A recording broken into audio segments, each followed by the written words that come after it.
Hello everyone, welcome to my Bangali রান্নাঘর। আজকে রান্না করব ছোলার ডাল, গরুর মাংস কষা। আগে থেকে আমরা গরুর মাংসটি ভালোভাবে ধুয়ে নেব। আর আমরা ছোলার ডাল নেব। এখানে ছোলার ডালটা ধুয়ে খুব ভালোভাবে ভিজিয়ে রাখবো। ছোলার ডালটা ভেজানোর জন্য জল দিয়ে দেবো। জল দিয়ে ভিজিয়ে রাখবো।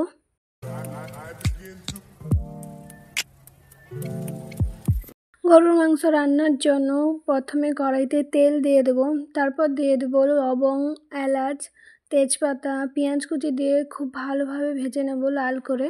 পেঁয়াজটা খুব ভালোভাবে ভাজা হয়ে গেছে। উপর দিয়ে দেবো লবণ।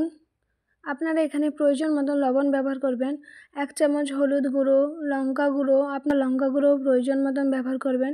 মশলা যাতে পুড়ে না যায় উপর দিয়ে দেবো জল দিয়ে খুব ভালোভাবে নাড়িয়ে কষে নেব।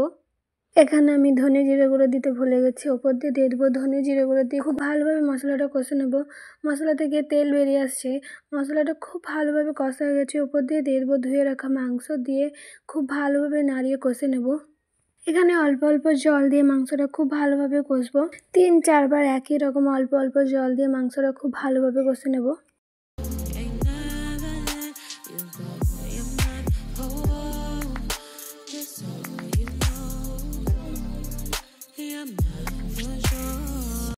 আমাদের মাংস কষা হয়ে গেছে। মাংসটা সিদ্ধর জন্য জল দিয়ে দেবো। উপর দিয়ে 1 কাপ মতো জল দিয়ে ঢাকা দিয়ে দেবো 5 মিনিটের জন্য।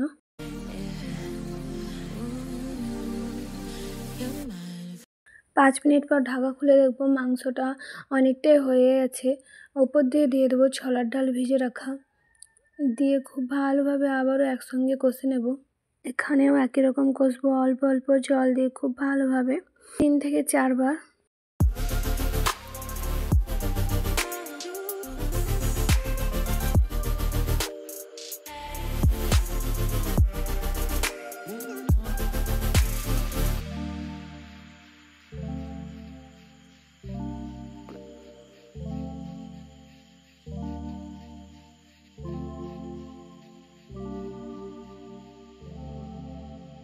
মাংসটা খুব ভালোভাবে কষা গেছে। উপর দিয়ে 2 কাপ মতো জল দিয়ে দেবো মাংসটা সিদ্ধর জন্য।